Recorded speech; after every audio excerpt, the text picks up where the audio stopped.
Hi everyone, I'm Jodi. Welcome to my channel. I'm really glad that you have stopped by today. And if you are in your 40s, 50s, even 60s and thinking about a career change and you just want to have some information, then you've come to the right place. As many of you know, I started my career on YouTube just 2 years ago at the end of June, and I have loved it. There have certainly been some lessons learned along the way and some things I wish I knew before I went on this journey. But you know, life is but a dream, or life is full of lessons, or there's a lot of life analogies, and I have become familiar with almost all of them.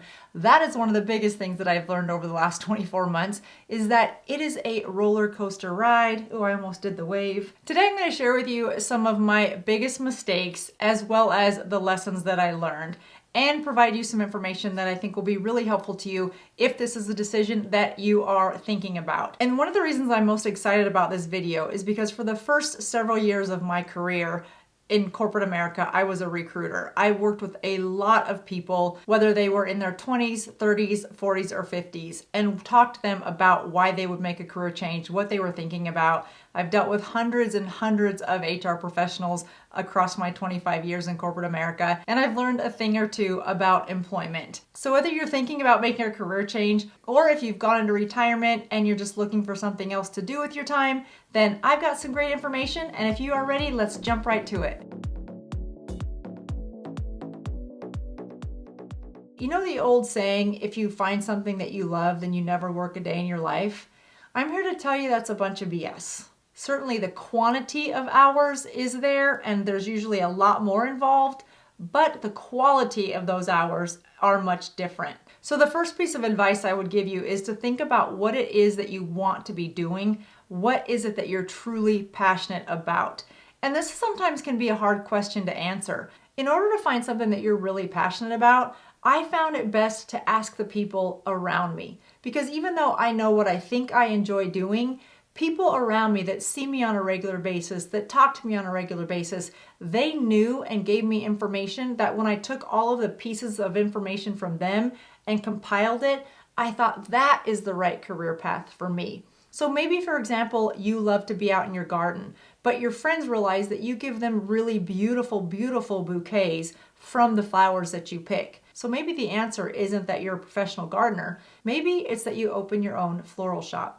Getting information from the people around you will allow you to put the whole picture together and just maybe help you find the right passionate career for you. The next piece of advice is to start to think differently. And what I mean by that is if you are in the age bracket, a Gen X like I am, then you're really in an interesting position because you've got baby boomers ahead of us, whether it's our parents or grandparents, and then we've got Gen Z and millennials right on the other side of us. Because we've learned that you go to work, you work very hard, you give all your time to these companies, and then you come home and have a little bit of time for yourself, but there's pride in that. That's kind of that baby boomer generation, at least that's been my experience.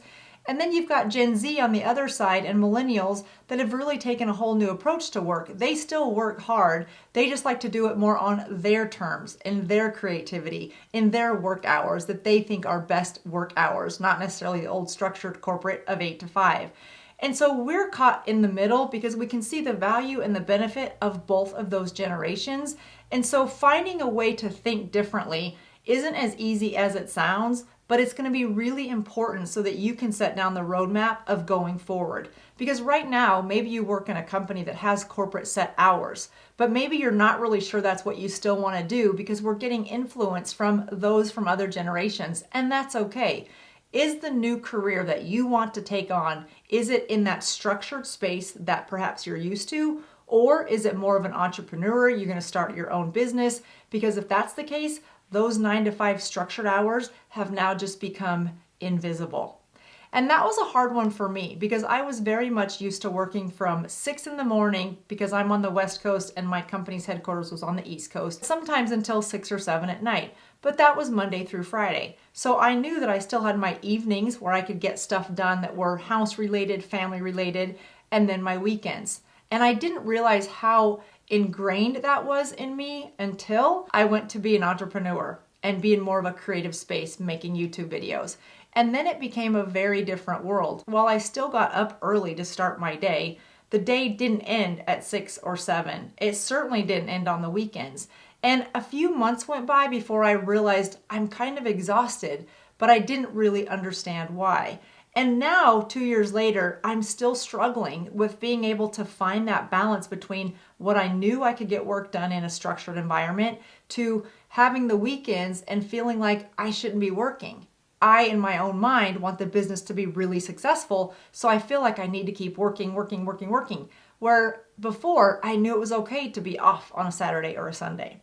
For my husband to get me to do something fun on the weekends right now isn't as easy as it absolutely should be. And that's one of the reasons I decided to go into business for myself, so I could have the freedom and flexibility. But that isn't always immediate when you start your own business. And I know it's something that we all know, but I would encourage you to really think through that and say, can I give the next 2 years or however long it takes to get your business really strong? Hopefully it's less than that and you've learned some of the mistakes I've made that will save you some of that time.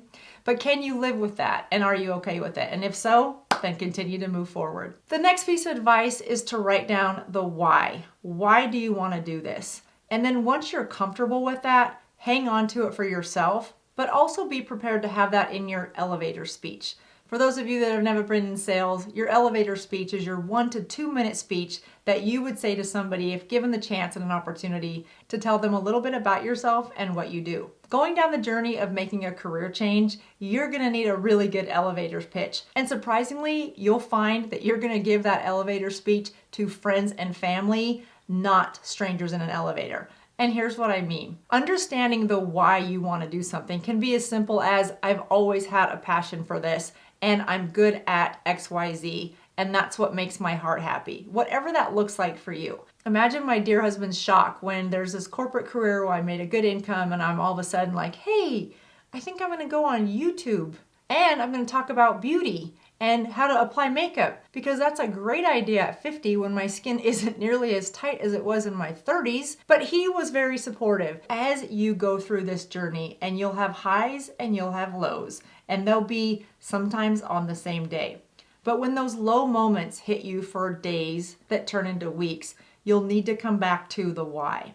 Maybe you'll have people that are questioning your decision and saying things like, oh my gosh, we must be going through a midlife crisis. Why would you ever want to change your career? You had such a great career. Yeah, I did. And check. I checked it off my list. I'm on to something else. Whatever that why looks like for you. And having that why in your elevator pitch to family and friends is going to be really important, because getting your friends and your family on this journey with you and being fully transparent from the very beginning of your thought process will help them be more vested in your outcome and thus your success. If you're single, reach out to that one really good girlfriend. You know, the one from way back in the day that knows where all your bodies are buried and all your deepest secrets. Let them in on this journey with you. You know, it's interesting here on YouTube. I have a lot of my friends that watch YouTube videos, and they watch a lot of other people. Very few of them watch mine. And yet I've got strangers from all over the world that will interact with me as if we're friends, and I'd like to think that we are, that will show up the minute a video drops. And I truly appreciate that. But in my mind, it's a little confusing. Just last weekend, one of my girlfriends said, can you help me put on my eyeshadow? And I felt like saying, I've put out several videos on that. I will help you because of course you're my friend, but have you not seen any of my videos? And so I asked her, why don't you watch my videos? And her response was one that I would have never guessed. She said, well, Jodi, I know what you're gonna say, so I don't need to watch it. Well, no, you don't, or else you would know how to do your own eyeshadow. So I say all that to say that you just want to make sure that people are in it with you from the beginning so that you have their support as you move and grow your business. As you grow your business, you'll get to learn more customers. You'll understand your clients better. If you're on the internet, you'll interact with people that will become your friends. But it's definitely a transition period, and it's your friends and families that will get you started with the encouragement, and then you'll learn and grow. Whether you're going to go and start a business of your own and work for yourself, or you're thinking about making a career shift from, let's say, corporate America to nursing or vice versa, very different structure. You just want to be given thought to what are the daily tasks that you're going to be doing. Because like dating, yes, from the outside, they look like a very loving parent. They look like they're great with their parents. They might have a nice career. But once you get into living with them every single day, you may realize that you don't like going into the bathroom and having the lid off of the toothpaste. I don't want to say this from experience because my husband, he's perfect in every way. He doesn't do anything that annoys me. But I know you get the point. After you've lived with someone for a while, you're thinking, what in the world? Well, that thought process can very easily be transferred to the world of a new career. So understanding really what you're getting on the hour by hour by hour by week increment and the tasks and the duties that need to be achieved in order to reach this goal or this new position or this new business is really important. You may love the role when you see it from an outsider's perspective, but when you get into the day-to-day nitty-gritty daily tasks, maybe you have to manage people and you don't want to do that anymore. Whatever that is, think about the day-to-day activities and skills that you'll be engaged in, and are those going to make you truly happy? Here's one of the biggest lessons I learned, and I know better than this.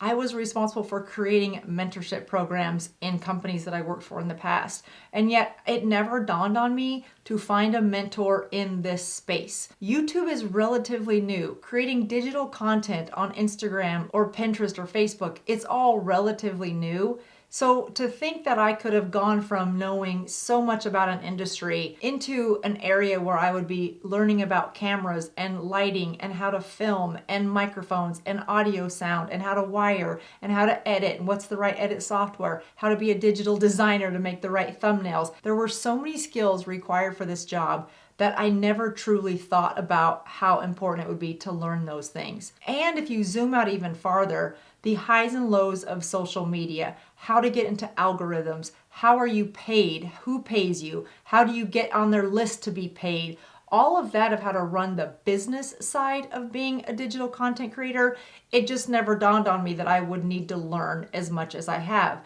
Now, that's one of the reasons that I wanted to leave and go do something new, was because I wanted to learn again, learn new stuff again. But that would have been a lot easier for me to learn had there been mentors lined up along the way. Now, because being a digital content creator is somewhat new, and then given the niche of being over 40 and niched even farther that it's beauty and makeup and things, finding mentors in that space hasn't been as easy as I thought. Fortunately, YouTube itself has put out some great content creator videos and things that you can learn. So while you may not be able to find a mentor that you can speak to in person, for sure do some Google searches on the role that you're thinking about and the role ahead of it, or the business that you're thinking about going if you're going to be an entrepreneur, and watch some of the videos that people have provided. It's so different now, and the accessibility to new skills, whether they're hard skills or soft skills, are just at our fingertips. Remember back in the day when you had mentors, it was a phone call, maybe once a week, maybe once a month. You'd have some questions that you'd want to ask. They'd give you some answers, or you would just talk through different situations. That's very scheduled and very minimal and limited. Now, thanks to all the content that's created on all the social media platforms, you can just Google the type of person or job or career or business that you're most interested in, and you'll see a ton of different information from a variety of people so that you can figure out what you need to know. And the best part is you can do it on your schedule. If you want to get up early one day a week and do some learning, or if you want to go for a run and just listen, you can do that as well. So incorporating learning new skills and new business models into your new career change is critically important, but yet it's never been easier to integrate it with your current life and your current life's activities. Once you've got a good understanding of the skills that you need and the business model that will work best for your new business, then learn those skills as quickly as possible so that you have the confidence to jump into this new career. And of course, jumping into a new career at our age can be scary for all the obvious reasons. What kind of budget do you need to have? How do you think about that budget differently? What are some of the hidden costs that you want to make sure that you're mindful of? Well, let's talk through those, because I'm sure that's right at the top of your list. You know your budget, you know how much you need to live on, and you know what you're willing to do without if you were to make less money, whether it's the short term or the long haul. As we get older, we find that designer handbags, and believe me, I love my Gucci bags as much as anybody, but I don't know that I need to show up to a doctor's appointment or to a high school graduation with the same level of fanciness, if that's even a word, that I used to. And so if not having those more expensive luxury items, if that's how you spend your money, if not having all of that meant a peace of mind, a career that you loved, a more softer, happier you, it's such an easy decision to make. Again, you know your budget best, but there might be things in there that you would be willing to do without if it meant you could go into a career shift doing the things that you absolutely love. If you're going to be an entrepreneur, that's a more difficult challenge because you don't know how long it's going to be before you make money. If you're going to a completely new career, just remember that you may go into that making less money than you are right now because it's a new industry, for example, for you. Those things need to be taken into consideration. You'll also want to think about things like insurance. Do you have insurance with your corporate job? How much would insurance be if you were to go out on your own? What would that monthly expense look like?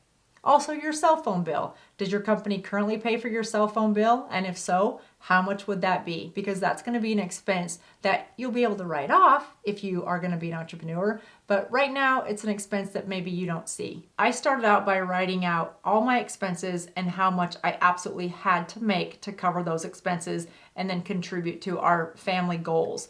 The next thing to think about is if you are going into business for yourself, make sure that you've got some sort of a software, whether it's Quicken or QuickBooks or other comparable software programs where you can input your expenses. Many of them could be tax write-offs. And if you're coming from a corporate career, you may not be thinking about all the things that you can itemize or write off. And you also want to be able to pinpoint where your expenses are truly coming from within the business and how much money is coming in. I would also encourage you to think about the skills that you do have that are uniquely yours. Here's a couple examples for you to think about. If you're Gen X like I am, you have an imagination ingrained in you from early on. And that imagination is going to carry you far. Growing up, you probably had to find ways to keep yourself entertained outside for hours. We all remember the days where being outside was the only option. You didn't even need to come home until it was dinner, and then after dinner, you didn't need to come home until it was dark. So finding things to do, having an imagination, building forts, playing tag, that's a skill that you've had that will serve you very well. Speaking of going out for hours and not having to come home till late, you probably have developed really good instinct skills. You know, being out till 10, having your head kind of on a swivel, you needed to be safe, but you also weren't truly aware of the danger around you because true crime documentaries didn't exist. It's probably a really good thing, which is why we all spend more time inside. But I've digressed. Having an instinct to know when you were maybe in an unsafe environment and put yourself in a safe environment, that's again a skill set. You've developed it years ago. So you're going to know when there's risks that you're taking that are maybe too great for what you want to achieve in your life right now. Trust that. You've had that skill for decades. And I bet you have really good people skills because growing up, you had to learn how to speak to somebody and look them in the eye when you spoke to them. And you may have even had to say yes ma'am and no ma'am so that you would start a conversation with hello ma'am. Nowadays you don't even get a greeting to start off a conversation in a text message. They just start right in with what it is that they want from you. So your ability to greet people and look people in the eye and have complete sentences and the right capitalization and the right hooked on phonics thoughts, those skills will serve you very well in your new endeavor. And you're a giving, kind, thoughtful person. You grew up in a time where you most likely had siblings or cousins and you had to share the toy, you had to share the games with everyone in the room. Imagine when you were 12, if everyone in your family got the exact same game and they all sat at separate areas of the house and played the game all by themselves. That would be so weird, and yet that's what happens in today's world.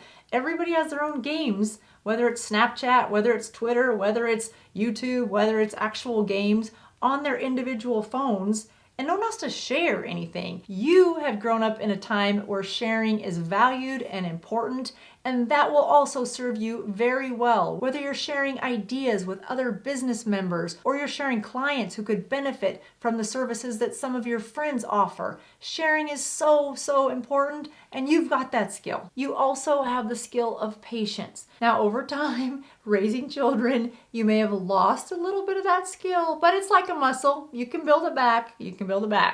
Patience was needed when we were growing up because A, you had to share the bathroom with all your siblings and sometimes your parents as well. So waiting your turn was just something you had to wrestle with. And if you lived in a smaller community, having time on the phone, also patience were required. You had one phone, maybe your parents had a phone in their room, probably not, so you had to wait until whoever else was done with the phone before you could talk. And if you lived in a really small town and you had a party line, you had to wait until the neighbors hung up the phone so that the line was clear so you could call somebody. So patience, again, might be a little dusty right now, but that's no problem. You can work on that. Patience will go a long way in any career, whether it's your current career or a new career. I mean, patience will serve you well always. My last piece of advice is probably the most important. It's something that I think about often. In fact, I have it written down right here in front of me on my mirror so that I can look at it all the time. Bet on yourself. You know yourself better than anyone else. You know what you're capable of. And if you're watching this, you're probably Gen X, and that means you are very capable of doing a lot of amazing things. Think about it. We are in between two vastly different generations, baby boomers and Gen Z and millennials. We are caught between what we've learned and what is now new. And you throw in the addition of technology, and we're keeping up with it as fast as we possibly can. And in most cases, we're doing a darn good job. We also are dealing with elderly parents and kids that are maybe going into college or having children of their own for the first time. So we're handling a lot, and yet you are doing it flawlessly. It may not feel like it all the time. I get it. It doesn't feel like it for me all the time either. So my advice, do what feels most comfortable for you. But if you're questionable, think about betting on yourself. I know I would bet on you. That's it from me, you guys. Have a great rest of your day, and I will see you next time. Bye-bye.